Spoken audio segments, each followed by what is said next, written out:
Oh,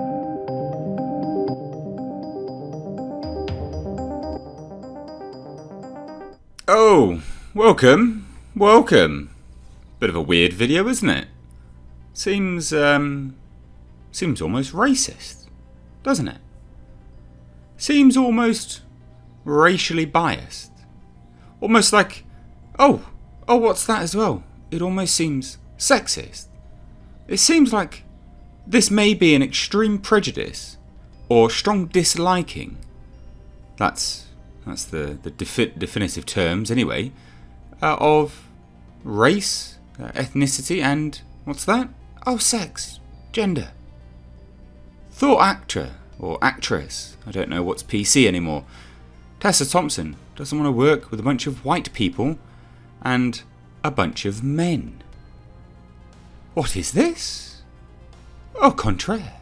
How very straight, honestly. It always amazes me, sorry for that weird bit, it always amazes me how people are allowed to get away with these things. Jesus Christ. Like, I mean, this is, without a shadow of a doubt, it's an inarguable fact, it is racism and sexism. Right here. There's no two ways about it. It is exactly what it is. Racism and sexism. Now, this is nothing new. This is actually quite old. And it was made in 2018 when she was doing the press tour for Creed or Creed 2. So I believe that falls in Creed 2.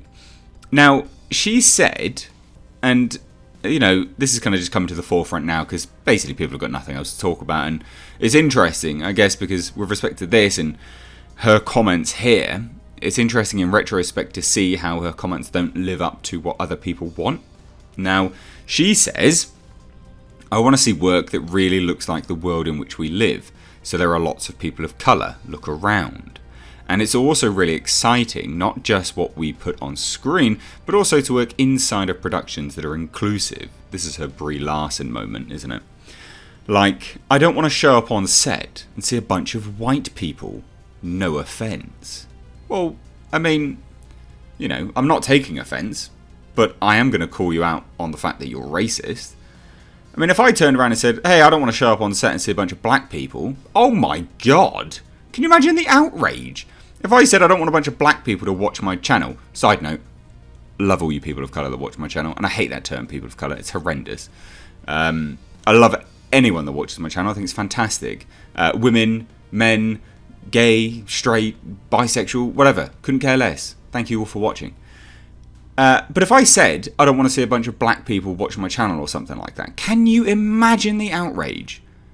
And the same as this, if a white person said, I don't want to show up on set and see a bunch of black people, no offence, they'd be like, what, are you part of the KKK? Like, Jesus, what? Good Lord, I'm allowed. That is exactly what would happen. You'd have people saying, I'm allowed. And then she said, and I quote, and I don't want to work in the company of a bunch of men, no offence.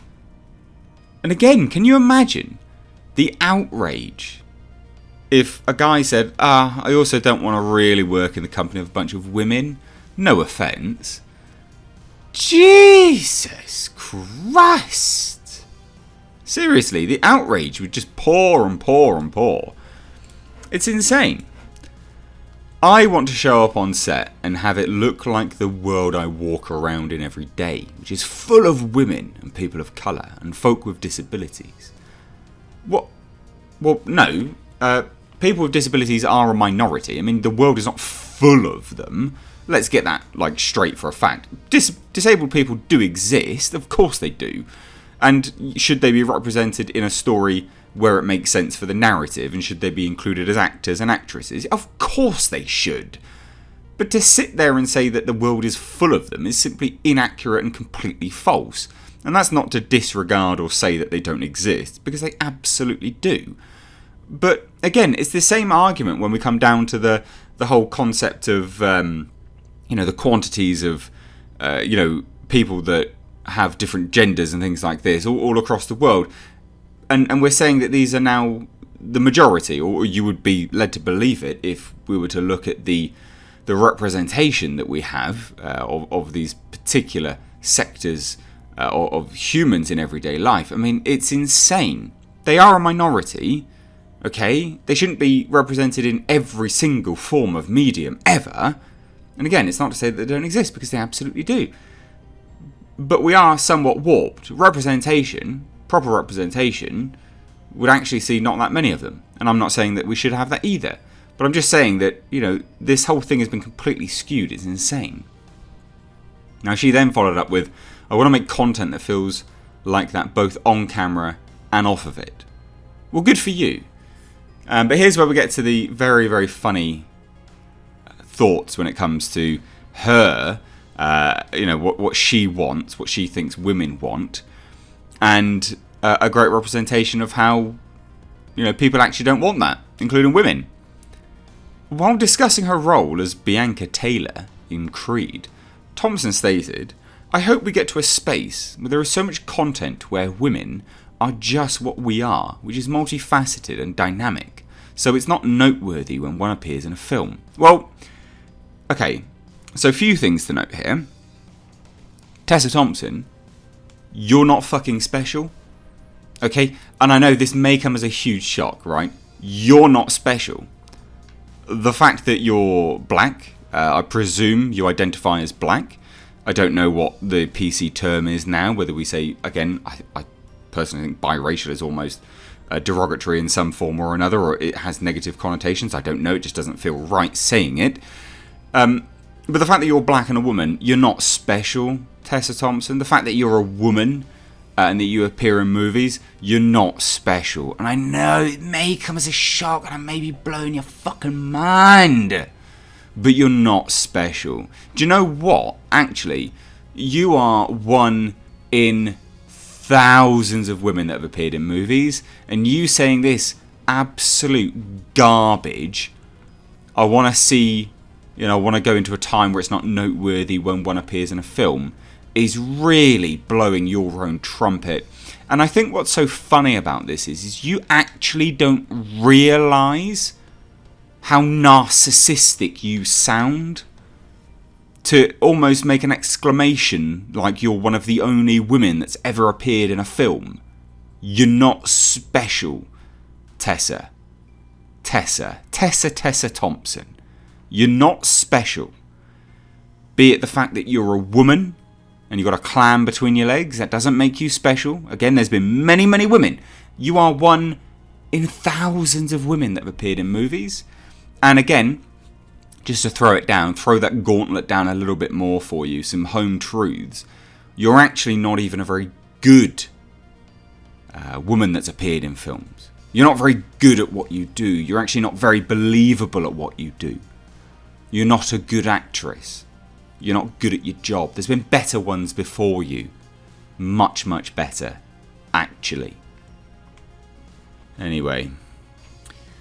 Now, again, these things here, this is what we get to here, right?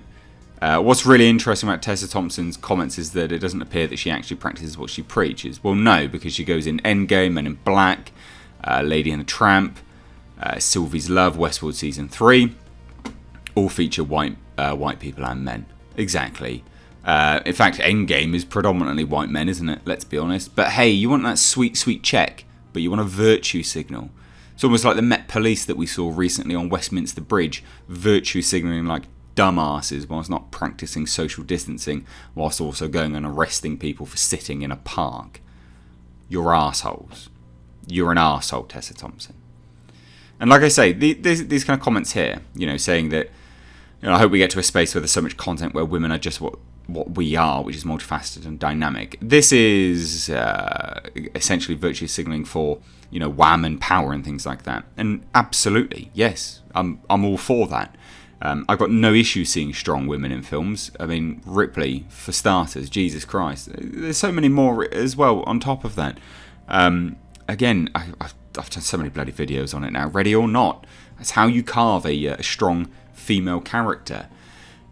But women they're not interested in seeing women in films. Not to this level of degree anyway, this kind of virtue signalling level. Need I remind anyone of Birds of Prey? It was predominantly men that went to watch it. Again, the statistics don't lie. But yeah, no, you keep virtue signalling, love. You keep virtue signalling. All of these movies that you're starring in, predominantly men, predominantly people of colour. But it's fine, because you want to get them woke points, don't you? You want to get them woke points. Yeah, you got to do it. Got to get them woke points. Anyway, again, remember, ladies and gents, if anyone else had said this, they would have been slated as racist. And don't give me this nonsense BS of, well, black people can't be racist. Shut the fuck up. Go and learn some definitions. Seriously, go and learn some definitions. You know, we have to call these kind of people out. We have to. There has to be a counter-narrative to this kind of utter nonsense. You can't let people like this get away with this kind of crap. But anyway, I'd love to hear your thoughts. Let me know down below. I'm going to go and have another coffee. Anyway, this video has been sponsored by my short original film, which I'm crowdfunding for. If you want to step away from these kind of tools and you want to return to some, I don't know, fantasy, horror, toxic masculinity, check out the link down below in the description box. Thank you so much for watching. I've been Mr. H. Take care.